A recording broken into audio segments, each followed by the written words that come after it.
पिता पुत्र और पवित्र आत्मा के नाम पर आमीन।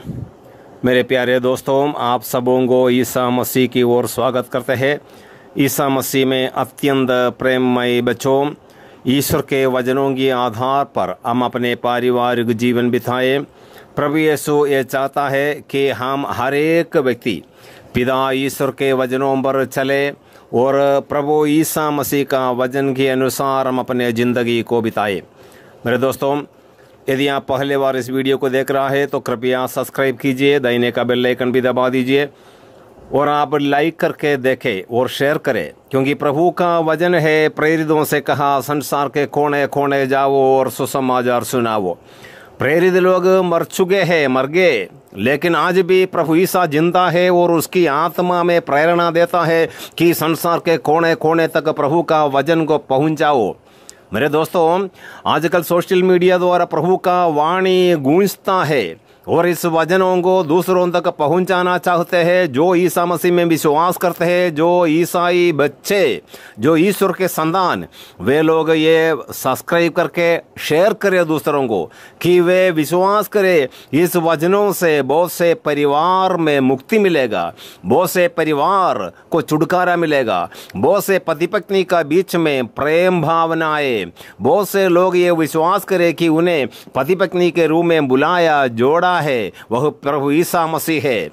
तोबित का ग्रंथ में 8 का पद संख्या 18 में हम पढ़ते हैं, उसे प्रसंग होने से पूर्व ही तुम दोनों पहले उठो और प्रार्थना करो। वो शादी विवाह का पहले रात में उससे प्रसंग होने से पहले, उसके साथ मिलने से पहले सबसे पहले उठो और प्रार्थना करो। स्वर्गदूत ने आदेश दिया, एक परिवार का नींव प्रार्थना होना। प्रार्थनामय जिंदगी जिस परिवार बिताते हो वे लोग आनंद मनाते हैं, अपने जिंदगी पर आनंद मनाते हैं। जो पति पत्नी का जिंदगी शुरू होने से पहले उठो और प्रार्थना करो, स्वर्गदूत ने आदेश दिया, जिसे स्वर्ग का प्रभु तुम दोनों पर दया करे। हम प्रार्थना जब करता है, स्वर्ग का प्रभु हम पर दया करेंगे। हम पर दया दिखाने के लिए प्रभु इंतजार कर रहा है। जो बच्चे प्रार्थना करते हैं, वो जो यीशु मसीह में विश्वास करते हैं, उन पर दया दिखाने के लिए प्रभु यीशु तरसता है। Hallelujah, hallelujah. जिसे स्वर्ग का प्रभु हम पर दया दिखाने के लिए हम प्रार्थना करना अवश्य जरूरी है और तुम्हें स्वास्थ्य प्रदान करे, हमें चंगाई मिलने के लिए हम प्रार्थना करें। प्रभु का वचन सिखा रहा है और कहता है, डरो मत, यह अनंत काल से निश्चित किया गया है कि वह तुम्हारी होकर रहेगी। तुम्हारी पत्नी अनंत काल से प्रभु की ओर से निश्चय किया गया, वह तुम्हारी होकर रहेगी। और पत्नियों, आप लोग ये जान ले, तुम्हारे पति, तुम्हारे गले में जिसने मंगलसूत्र पहनाया, उस पति अनंत काल से निश्चित किया गया कि वह तुम्हारी होकर रहेगा, तुम्हारा पति होगा और तुम्हारा पत्नी होगा। वो अनंत काल से निश्चय किया गया है। Hallelujah, hallelujah. इसलिए यह विश्वास होना है, यदि हमारे जिंदगी में कृपा बरसाना है, यदि स्वास्थ्य लाभ मिलना है, प्रभु का वचन कहता है, हर रोज पारिवारिक जीवन जो बिताने वाला पति पत्नी एक साथ बैठकर प्रार्थना करे। इसी प्रकार प्रार्थना करने पर भाई और बहनों, आपको अच्छे अच्छे बच्चा मिलेगा, परिवार में सुख शांति मिलेगा और हर बीमार से दूर रहेगा और तुम पर दया दिखाया जाएगा। स्तोत्र ग्रंथ 128 का 3 में हम पढ़ते हैं, स्तोत्र ग्रंथ साम्स 128 का 3, तुम्हारी पत्नी तुम्हारे घर के आंगन में दाखलता की तरह फलती फूलती है। हालेलुया, कितना सुंदर वचन है। यदि आप प्रार्थना करेंगे, यदि एक दूसरों को समझेंगे, एक दूसरों को क्षमा करेंगे, एक दूसरों के साथ प्यार करेगा, एक साथ बैठकर खाना खाएगा, एक साथ बातचीत करेगा, एक साथ चलेगा फिरेगा, एक साथ सोएगा, तब प्रभु का वचन कहता है, तुम्हारी पत्नी तुम्हारे घर के आंगन में दाखलता की तरह फलती फूलती है। तुम्हारी संतान जैतून की टहनियों की तरह तुम्हारे चौकों की शोभा बढ़ाती है। Hallelujah, hallelujah. देखो, प्रार्थनामय जीवन बिताने वाले परिवार में कितना आशीष होगा, आशीषों के ऊपर आशीष ढेर होगा, प्रभु का वचन कहता है। और तुम्हारी पत्नी तुम्हारे घर के आंगन में दाखलता की तरफ फलती फूलती है।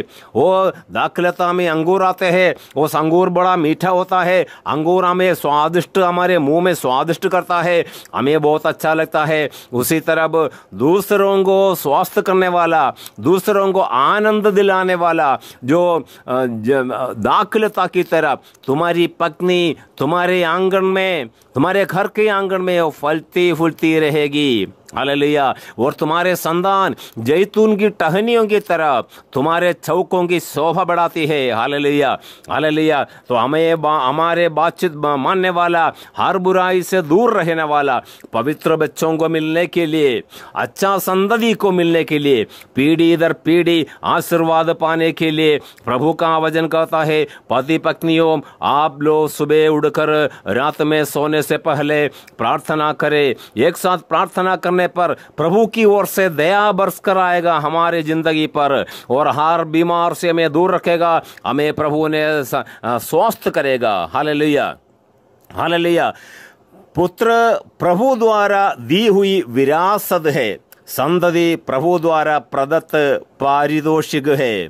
स्तोत्र ग्रंथ 127 का 3 में हम पढ़ते हैं, पुत्र प्रभु द्वारा दी हुई विरासत है, संतति प्रभु द्वारा प्रदत्त पारितोषिक है।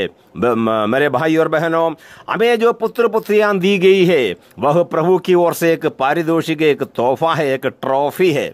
ट्रॉफी हमें जो मिला, हम पारिवारिक जीवन बिताते हैं, हमें एक ट्रॉफी मिला, तोहफा मिला, पुरस्कार मिला बच्चों के रूप में। उनको देखभाल करना और उसको अच्छा पालन पोषण करना, उसको प्यार करना, उसको अच्छा बातचीत करना, उसको गलत रास्ते में नहीं, सही रास्ता दिखाना, मूर्तियों की ओर नहीं बल्कि सच्चे ईसा मसीह की ओर ले जाना है कि वो जिंदगी भर आनंदी आनंद बनाएंगे और मृत्यु के बाद वे स्वर्ग राज्य के अधिकारी बनेंगे। Hallelujah, hallelujah. मेरे भाई और बहनों, प्रवक्ता ग्रंथ अध्याय 25 का 1 में एक सुंदर वचन दिया हुआ है। प्रभु कहता है, मैं 3 बातें पसंद करता हूं। प्रभु कहता है क्या है? मैं 3 बातें पसंद करता हूं, वे प्रभु और मनुष्यों को प्रिय है। प्रभु ने जो पसंद करने वाला 3 बातें प्रभु को और मनुष्यों को भी बहुत अच्छा लगता है। एक, भाइयों का मित्र भाव, भाइयों का मित्र भाव, मित्रों के समान, दोस्तों के समान एक घर में जितने भी लोग रहता है, भाई बहन, माता पिता, दादा दादी, नाना नानी और सास ससुर, जितने भी लोग एक घर में रहता है वह मित्र भाव में रहेगा। भाइयों के मित्र भाव प्रभु को भी अच्छा लगता, मनुष्यों को बहुत प्रिय लगता है। प्रभु का वचन सिखा रहा है, यदि हम घर में मेल मिलाप में रहेगा, प्यार के साथ रहेगा, मित्र भाव में रहेगा, हमारे पड़ोस को भी हमें अच्छा लगेगा, हमारे पड़ोस भी बोलेगा, देखो कितना अच्छा परिवार है, कितना प्यार से रहता है, कितना अच्छा बातचीत करता है, दूसरों को मदद करता है, कोई लड़ाई झगड़ाई नहीं होता है। ऐसे परिवार को देखकर प्रभु खुश हो जाता है और सारे मानव को भी खुश हो जाता है। मेरे दोस्तों, इसी प्रकार प्रभु को खुश कराने के बाद आप प्रभु से मांगो। प्रभु का खाना मांगो तुम्हें दिया जाएगा। प्रभु को सबसे पहले खुश कराना। एक घर में जितने भी लोग हैं, भाई लोग, बहन लोग, माता पिता, सब प्रेम भाव में रहेगा, दोस्तों के समान व्यवहार करेगा, एक दूसरों को क्षमा करेगा, हर कमी पेशी को दूर करने के लिए एक साथ मिलकर काम करेगा, और इसी प्रकार के परिवार को देखकर प्रभु और मनुष्य खुश हो जाता है। इसी प्रकार प्रभु को प्रसन्न करने के बाद आप मांगो, प्रभु ने तुम्हें दिया देगा। यदि कोई बीमार हो गया और परेशान हो गया, समस्या आ गया, तो आप लोग प्रभु से प्रार्थना करो। प्रभु को प्रसन्न कराने के बाद आप प्रार्थना करो, आपको जो कुछ मांगोगे वह दिया जाएगा, प्रभु का वायदा है। और दूसरी बात है, पड़ोसी का प्रेम, पड़ोसियों के साथ प्रेम में रहना। प्रभु ने कहा ना, तो मैं तुम्हें जैसे प्यार किया उसी प्रकार तुम तुम्हारे पड़ोसी को भी प्यार करो। पड़ोसी को प्यार करो। ईसा मसीह जन्म होने से हजारों साल पहले प्रवक्ता ग्रंथकार ने लिखा है, पड़ोसी का प्रेम प्रभु को बहुत अच्छा लगता है, मनुष्य को भी बहुत अच्छा लगता है। पड़ोसी के साथ प्रेममय जीवन बिताएगा ना, बड़ा मजा आता है, बड़ा मजा आता है। यदि देखो पड़ोसी के साथ लड़ाई करेगा, गाली गलौज करेगा, धोखा देगा, उसमें क्या मजा आता है, क्या मजा आता है। हर रोज तुम्हारे पड़ोसी तुम्हारा दुश्मन है, तुम्हें खुद डर लगेगा, तुम्हें खुद डर लगेगा। वो मुझे कहीं मारेगा तो नहीं, वो मुझे गाली देगा तो नहीं, वो मुझे धोखा देगा तो नहीं, और मुझे कहीं फंसाएगा तो नहीं। डरते रहेगा, डरते डरते डरते डरते डरते वो जिंदगी बीत जाएगा, कोई फायदा नहीं होगा। दोस्तों, इसलिए प्रभु का वचन कहता है, पड़ोसी के साथ का प्रेम प्रभु बहुत खुश हो जाता है। पड़ोसी का साथ प्रेममय जीवन बिताएगा ना, तुम प्रभु से मांगो जो कुछ भी, तुम्हें जो कुछ जरूरत है प्रभु देगा। प्रभु बोला तुम मांगो दिया जाएगा, लेकिन उससे पहले तुम प्रभु को खुश कराना पड़ेगा। प्रभु को खुश कराओ पड़ोसी के साथ प्रेम करते हुए। जो पड़ोसी को प्रेम करता है, जो अपने भाई को प्रेम करता है, वह ईश्वर पर विश्वास करता है, वह ईश्वर को जानता है। जो पड़ोसी को प्यार नहीं करता वे ईश्वर को नहीं जाना। जो अपना भाई को, जो अपने आंखों से देख सकता है, उस भाई को प्यार नहीं कर सकता, वे ईश्वर को कैसे प्यार करेगा, क्योंकि हम ईश्वर को नहीं देखा। दोस्तों, ईश्वर खुश हो जाता है जब हम पड़ोसी को प्यार करता है। जो उस पड़ोसी को प्यार करते हुए हम प्रभु को खुश कराओ, वो प्रभु से मांगो, हमें दिया जाएगा। हालेलुया। वो तीसरी बात है, और पति पत्नी का सामंजस्य। हमको मालूम है सामंजस्य। चाय के अंदर चीनी डालकर हिलाएगा तो चीनी मीठा बन जाएगा, चाय मीठा बन जाएगा, चीनी दिखाई नहीं देगा। तो दूध के अंदर भी चीनी डालकर हिलाएगा ना, दूध मीठापन हो जाएगा, चीनी दिखाई नहीं देगा। दो चीज एक बन जाता है, वो एक चीज मीठापन हो जाता है। तो ये सामंजस्य, पति पत्नी का सामंजस्य ईश्वर और मनुष्यों को बहुत ही अच्छा लगता है। पवित्र वचन सिखा रहा है। प्रभु प्रसन्न होने का एक बात है पति पत्नियों का सामंजस्य। दोस्तों, पत्नियां पति का अधीन रहे, पत्नियों को प्यार करे, बच्चों माता पिताओं को आदर करे, माता पिता बच्चों को प्यार करे। इसी प्रकार पति पत्नी का सामंजस्य द्वारा जो जन्म लेने वाला बच्चे पवित्र प्रजा होगा, पीढ़ी दर पीढ़ी आशीर्वाद पाओगे। मेरे दोस्तों, इसलिए प्रभु का वचन सिखा रहा है, पति पत्नी का सामंजस्य प्रभु और मनुष्य को बहुत ही अच्छा लगता है।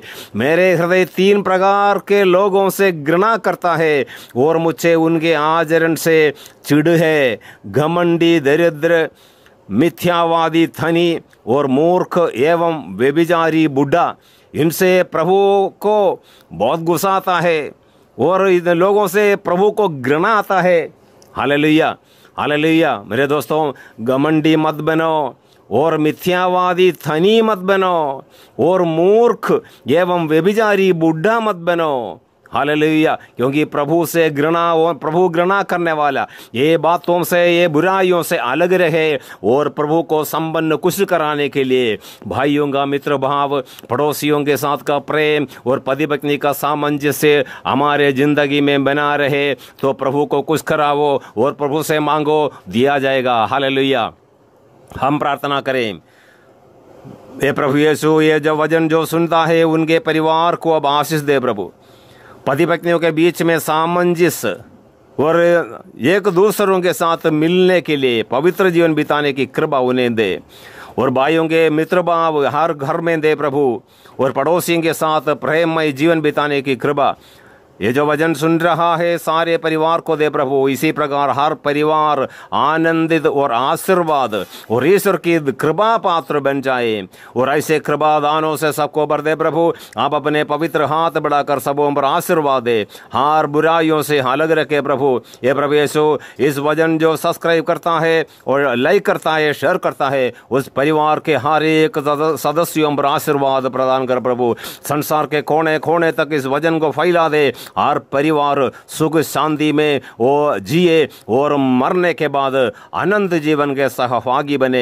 ऐसे कृपादानों के लिए हम प्रार्थना करते हैं। ये पिता परमेश्वर ईसा मसीह के नाम पर हमें और हमारे परिवार को और इस वचन सुनकर इस वचन पर विश्वास करते हैं, उसका पालन करते हैं, उन सबों पर आशीर्वाद प्रदान कर प्रभु, पिता पुत्र और पवित्र आत्मा के नाम पर आमीन।